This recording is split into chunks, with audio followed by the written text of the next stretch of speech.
কারণ সিইও এবং তার কোম্পানি সম্পর্কে ধারণার জন্য শুরু থেকেই মানবতার উন্নয়নের কথা ছিল। মানুষ আগে। কোম্পানিটি প্রথমে মানুষকে অগ্রাধিকার দিয়েছে, যার মানে গ্রাহক আগে, কর্মীদের উন্নতি, ন্যায্যতা, সন্তুষ্টি, অংশীদার ও সম্প্রদায়ের প্রতি নৈতিক আচরণ। আমরা অংশীদার।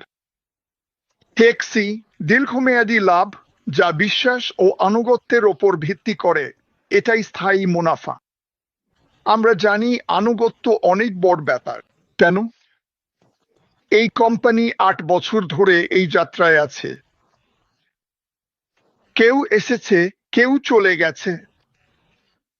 আমি বিশ্বাস করি বেশিরভাগই আবার ফিরে আসবে, কিন্তু কেউ কেউ কখনোই যায়নি।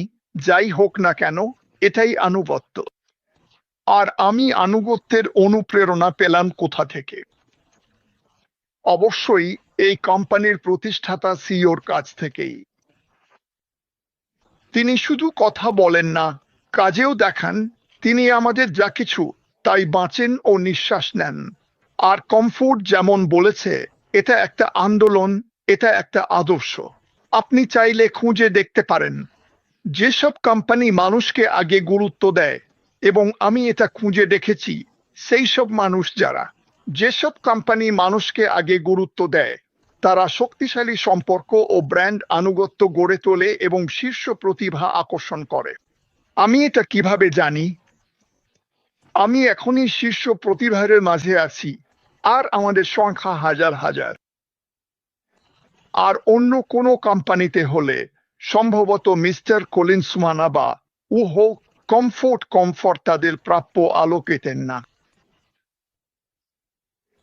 এটা সেই চেহারার দিকে যায়, ওই নকল ক্যান ডল, বারবি ডলের মতো। এটা বাস্তবতা নয়। বাস্তবতা মানে বাস্তবতাই। মানুষ হিসেবে আমরা সবাই আলাদা দেখতে। আমাদের আমাদের আমাদের বলার মতো কিছু আছে। আর আমি এমন কিছু বলতে চাই যা আমি এই কোম্পানি সম্পর্কে ভালোবাসি। আর আমি আফ্রিকার সাথে কথা বলছি। আমি ওখানকার যে কোনো দেশের সাথে কথা বলছি যারা নিজেদের পিছিয়ে পড়া মনে করো। আমি তোমার সাথেই কথা বলছি। মজা করছি না, আমি মন থেকে বলছি। তোমারও একটা কণ্ঠ আছে। তোমার কথা শোনা উচিত। শুধু তুমি কোথায় জন্মেছ বা কোন দারিদ্র্যে জন্মেছ তার জন্য নয়, বরং তোমারও একটা কণ্ঠ থাকা উচিত, এবং তোমার জন্য এমন একটা মঞ্চ ও সিঁড়ি থাকা উচিত যা তোমাকে ওই পরিস্থিতি থেকে বের করে আনতে পারে। এটা কখনো হয় নাকি? ইতিহাসের দিকে তাকালে খুব বেশি হয় না। কেন? কারণ কোম্পানিগুলো আগে মানুষকে গুরুত্ব দেয় না। তারা তারা আসলে দেয় না। এটা এটা এটা যুক্তিসঙ্গত নয়। তারা ক্ষমতার পেছনে ছুটে। তারা কত টাকা উপার্জন করতে পারে, তারা কতটা দান নিতে পারে এমন কিছুর জন্য, যদিও সেটা আসলে এতটা মূল্যবান নয়। তারপর নতুন কেউ আসে, যেন শহরে নতুন শেরিফ এসেছে। সে বলে, ১ মিনিট। ওই তরুণ ছেলেটা এখানে, আর ক্যামেরুনের এই গ্রামের ওই পরিবার, ধরো, তারা মাইলের পর মাইল হাঁটে, কখনো কখনো শুধু পানি আনতে যায়। আর যে পানির জন্য তারা এত কষ্ট করে যায়, সেটাই হয়তো তাদের মেরে ফেলতে পারে। এমন একটা কমিউনিটিকে যখন তুমি এগিয়ে দাও যারা কমিউনিটিতে বিশ্বাস করে, একে অপরকে এগিয়ে নিতে শুরু করে, কি হয়? তোমার ব্যাপারে আমি জানি না। আমি এর অংশ হতে চাই। এই পৃথিবীতে যদি আমার আরো ২০ বছর থাকে, আমি আশা করি দেখতে পারবো এর আসল প্রভাবটা কি ছিল। এটাই আমার লক্ষ্য। এখন মানুষ বলে, ওহো, আমাকে বলো না তুমি টাকার চিন্তা করো না। আমি টাকার চিন্তা করি। আমি আসলে কি নিয়ে ভাবি সেটা হলো, আমি চাই না এটা নিয়ে ভাবতে হোক। কেউ যদি টাকার প্রয়োজন হয়, আমি দিতে চাই। কিছু নষ্ট হলে আমি তার খরচ দিতে চাই। কেউ যদি সাহায্য চায়, আমি চাই তাকে টাকা দিতে। এমনকি ভাবতেও না হয় আমার কি বিদ্যুতের বিল দেওয়ার মতো টাকা আছে এটা নিয়ে। এখন যদি এটাকে লোভ বলে, ঠিক আছে, কিন্তু এটা আসলে আমার কাছে এটা লোভ নয়। টাকা শুধু একটা হাতিয়ার যা আমাদের বাঁচতে লাগে। আমি যদি কলা দিয়ে লেনদেন করতে পারতাম, তাহলে কলা দিয়েই করতাম। কিন্তু আমরা তো সেটা করি না। টাকাই এখন সবচেয়ে বড় ব্যাপার। কিন্তু যখন পৃথিবীতে trillion trillion dollar, 460 trillion dollar আছে, 460 ট্রিলিয়ন, আর তার পুরোটাই শীর্ষ 1 বা 2% মানুষের হাতে, আর 99% মানুষ আসলে ঠিক মতো বাঁচতেই পারে না কোনো কোম্পানিতে থাকতে হলে। আর আমি আবার বলছি, তুমি আফ্রিকায় হও, বাংলাদেশে, ভিয়েতনামে, তুমি কোথা থেকে এসেছো সেটা আমার কিছু যায় আসে না।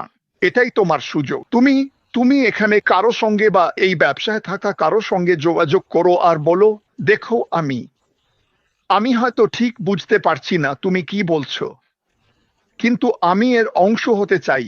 আর আমি তোমাকে আরেকটা কথা বলতে চাই, যখন আমরা শুরু করব আর তুমি এই ব্যবসায় থাকবে, তুমি বলবে আমি করছি, আর তুমি বলবে, জানো, আমি চাই কমফোর্ট, মডি কামেন্স আর যেই হোক, তাদের নিয়ে একটা ওয়েবিনার হোক, আমরা আসব। এ নিয়ে কোনো সন্দেহ নেই। এটাই আমি 7 বছর ধরে কাজ করে যাচ্ছি, আমার 7ম বছরে। আর যেমনটা বলেছি, এই ধরনের ব্যবসায়িক দর্শন সেরা প্রতিভাদের আকৃষ্ট করে। কেন? তুমি কি মনে করো এখন আমাদের চারপাশে কারা আছে? শীর্ষ প্রতিভা, যারা সফল হয়েছে এমন মানুষ। তাদের কাছে গ্যাজেট ছিল, খেলনা ছিল। জীবন চলতেই থাকে এবং বেশিরভাগ মানুষ যখন 50, 60, 70 এর কোঠায় পৌঁছায়, তখন তারা জীবনের কাছ থেকে আরো বেশি কিছু চায়। আর তখনই আসে এমন একজন অনন্য ব্যক্তি, যে বলে, আমি মানবতাকে উন্নীত করতে চাই সারা বিশ্ব জুড়ে।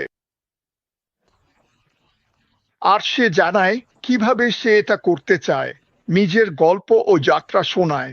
তার সঙ্গে যাই ঘটুক না কেন, এমনকি নিজের লোকজনের কাছ থেকে পরা পোশাক গায়ে থাকতেও সেই গল্পটা বলেছে।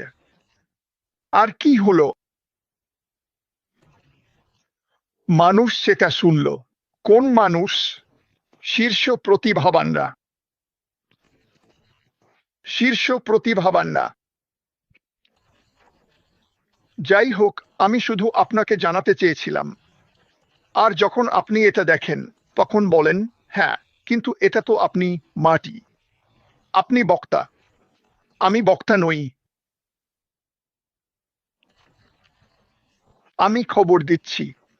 আমি এমন কিছু শেয়ার করছি যা আমার বিশ্বাস মানুষের জীবন বদলে দেবে। আমি নার্স নই। আমি আপনাকে ওষুধ দিতে পারি না। আমি আপনাকে আশা দিতে পারি। কেন? কারণ এই আশাটা একটা প্যাকেজে আছে। এই প্যাকেজটাই হচ্ছে ব্যবসা। এই ব্যবসাটা গড়ে তুলেছেন অ্যাশবিফারা। আর যখন আপনি এই প্যাকেজটি পাবেন, তখন আপনি আপনার ব্যাক অফিসে যেতে পারবেন, আপনার ভার্চুয়াল টুল বক্স খুলবেন, হাত বাড়িয়ে দেখবেন, সেখানে আপনার জন্য টুলস থাকবে। তোমার জন্য তরুণ, তোমার জন্য তরুণী একক মা, যা দিয়ে তুমি দিয়ে ঠিক পৃথিবীর বড় বড় ছেলে মেয়েদের মতোই একটা ব্যবসা গড়ে তুলতে পারবে।